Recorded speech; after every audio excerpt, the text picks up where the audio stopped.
नमस्कार दोस्तों। अगर बिहार के सिस्टम को आप प्रॉपर ढंग से एनालिसिस करोगे तो आपको दो तीन चीज़ काफ़ी समझ में आएगा कि आखिर हम लैक कहाँ कर रहे हैं। वहाँ जो सिस्टम बना हुआ है वो सिस्टम बिहार के ग्रोथ के अगेंस्ट में काम करता है।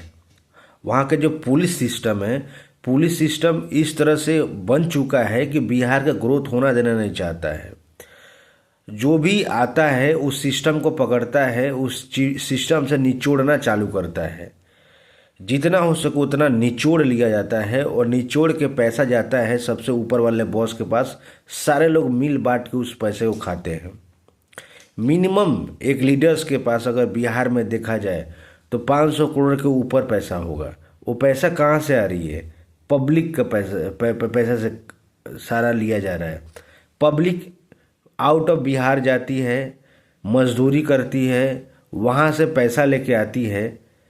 फिर पुलिस सिस्टम ऐसा बना हुआ है कि किसी न किसी तरह से आपको केस में फंसा दिया जाएगा और केस में फंसाने के बाद आपसे पैसा लिया जाएगा। या तो केस झूठा होगा या फर्जी होगा या फिर पुलिस वाले मिले होंगे और गांव का ही एक दो ऐसा आदमी होगा जिसका ये धंधा है कि कोई भी आदमी अगर बाहर से कमा के आता है तो उसको सिस्टम के सामने जाके खड़ा कर देना है। वो सिस्टम पुलिस से शुरू होके जुडिशरी में जाके ख़त्म होती है और बंदा वैसा ही कमाते जाता है और पैसा देते जाता है और पैसा ऊपर वाले को मिलता जाता है और वहाँ से वो पैसा डायरेक्ट आउट ऑफ इंडिया जाता है, जहाँ दुबई और ऑस्ट्रेलिया में प्रॉपर्टी खरीदी जाती है।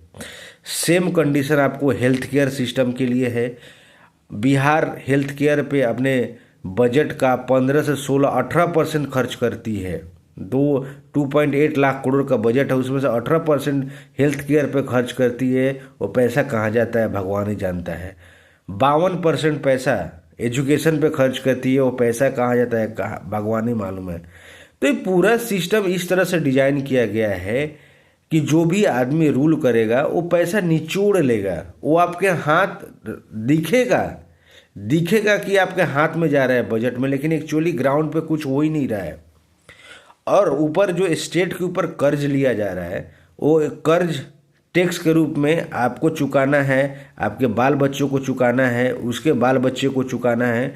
क्यों? क्योंकि आपने एक टाइम पे गलत आदमी को वोट दे दिया था। एक बार एक अच्छे आदमी को वोट दीजिए, जनसुराज को वोट दीजिए और देखते हैं, एक बार चांस देते हैं उनको और देखते हैं प्रशांत जी क्या करते हैं। मैं आग्रह करता हूं कि एक बार उनको